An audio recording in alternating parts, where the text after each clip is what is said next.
primary election results are still coming in this morning, and there are several key races across Arizona that could have a big impact on November. From the battle for Congressional District 1 to close contests in Districts 4 and 5, plus the Scottsdale City Council race, there is a lot to dig into. And joining us now is 12 News political insider Brahm Resnik with more on this. A lot is unfolding with this. Thanks, Jay. Joining me this morning are Chip Scutari, independent voter, founder of S&C Communications, also former journalist.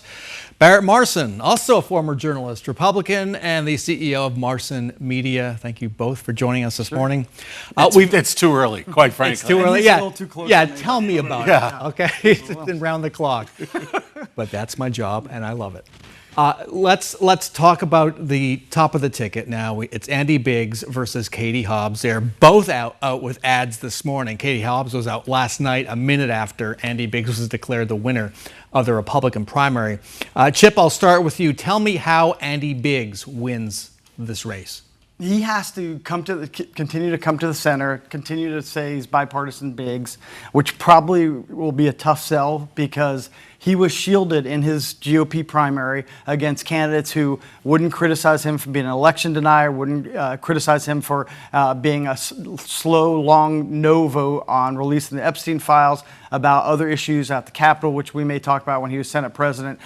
So he has to, I think what he has to do, and it's going to be tough for him, is stand up to Donald Trump and break from him on some issues if he wants to get independents. You saw independents in this primary pulling more, independent voters pulling more Democrat ballots than Republican ballots, which is incredible because there wasn't a lot of contested Democrat races. That shows you the energy for independents and energy in this race is on the D side. And you kind of alluded to this. Andy Biggs has been a elected official for 24 years in the legislature and in Congress. Right. And he's got a record. He's got a record. Remember, he was pretty much chairman of the No Caucus. He liked voting no on so many things.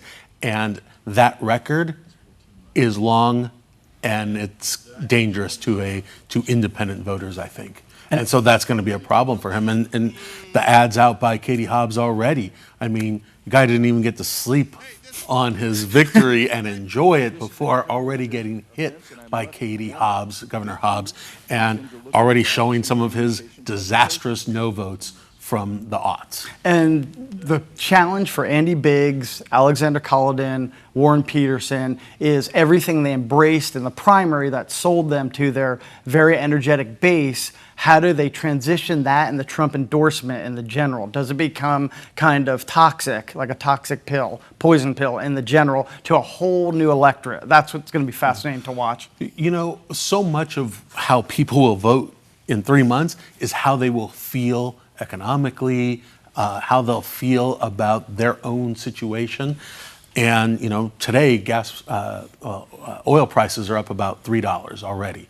So if that trend continues, that'll be a problem for Republicans up and down the ballot just because of the mood of the voters taking it out on President Trump's party because he has wrought these higher oil prices on us. And because of that, now Tip O'Neill's famous phrase, all politics is local, as we all know, that's been flipped on its head. All politics is national. As Barrett said, gas prices, inflation, the war in Iran, all will play a role in these races. Let's move. I want to skip over to CD1, 1st Congressional District. It looks like it's going to be Jay. You know, I do want to add one thing. You know, Chip and I are old enough to remember when... You are old. Yes. Yeah. George Bush came out for Matt Salmon, raised a ton of money, you know, did fire up that base, and Matt Salmon did only lose by a small amount to Janet Napolitano. Will Trump come out here, do fundraisers, do rallies, and... Okay, what's your advice, yes or no? Well, my advice is no, but the reality is probably, and he will fire up that base, and that 30% is going to come out really strong for Andy Biggs. But it's that middle, the right-leaning independents, the moderate Republicans. How does that square? How can he square that with bringing Trump out here? That's going to be a problem. Should he bring Trump out here, yes or no? I would say no. And the difference between that was I was covering this race for the Republic at the time. This was George Bush right after 9/11 when he was incredibly popular, more of a centrist compared to Trump. So I would say no if I'm. Well, this was another time. Yeah. I mean, this is a world away. I had 3 or 4 hairs back then. So yeah. Okay, now let's go to CD1. It looks like it's going to be Democrat Amish Shaw taking on Jay Feely, former Cardinals kicker, former New York Jets kicker. If you haven't heard yet, Amish Shaw was the team physician for the New York Jets in 2008 when Jay Feely was their place kicker. So That's wow. amazing. Yeah. So these two might be very intimately familiar with each other. Thank you for that thought. Let's set it aside for a minute. Will the Democratic national interests made a big mistake? Huge mistake. And they now have a huge credibility problem in CD1. How do they flip from, this massive support for Woods to now all of a sudden? I mean, they ran the DCCC and their aligned groups ran some brutal ads on Amish Shaw. How do they now turn around and go, hey, actually, this guy is the right guy? Is that something Jay Feely can use against Shaw? I don't know if the general electorate really cares what the DCCC did, and I think they know this is one of the 14 most important critical races. Absolutely. In America. They will flip. They're probably working on an ad for Amish Shaw right now. Yeah. Because it doesn't matter. Like, they shouldn't have done it. It was silly. But most voters, if you ask them, hey, do you know who the DCCC endorsed in this primary? So Feely may try, but he'll probably work on other things. Yeah, I don't think it's called the DCCC. That's the Democratic Congressional Campaign Committee. And so, you're right, voters don't care that it's them, but I do think they saw those ads from outside groups, and now those outside groups have to start, promoting Shaw or taking down I think Feely. it's fascinating. It's one of the most. I'll be watching this race. It's fascinating because they're both really good candidates, really smart, articulate. So I think it's going to be a heck of a race. Yeah. And I want to take us back to, I think it was April or so when the new Independent Party launched with Hugh Lytle as they're carrying their banner into the general election as a candidate for governor. He appeared to explode on the launch pad last night after Absolutely. spending After spending $1 million. Absolutely. What happened? Well, I'll tell you. Didn't you work for him? Believe me, if I did, you think I would be on the beach? This would have to be a remote from the beach.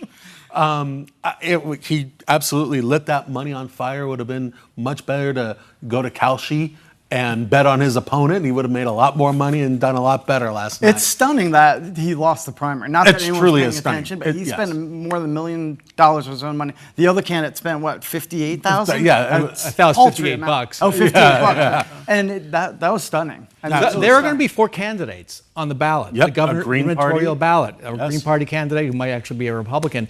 Who does that affect most, Andy Biggs or Katie Hobbs? It absolutely impacts Katie Hobbs, and it is maybe one of the only paths for Andy Biggs. If moderate Republicans who do not want to support Andy Biggs and think that Katie Hobbs is too liberal, they may go for the No Labels Party or even the Green Party as a protest So vote. you see this as a tight race? I see it as a tight race. I mean, look, it was tight, 4 years ago, 17,000 votes or whatever. Yeah, Chip, last word. Republicans have a 300,000 voter registration edge, so it's going to be tight. Yes. Significant edge. Yeah. And that's a good starting place for Andy Biggs. Yeah. All right. Chip Scutari, Barrett Marson, thanks so much for joining us. Thank you.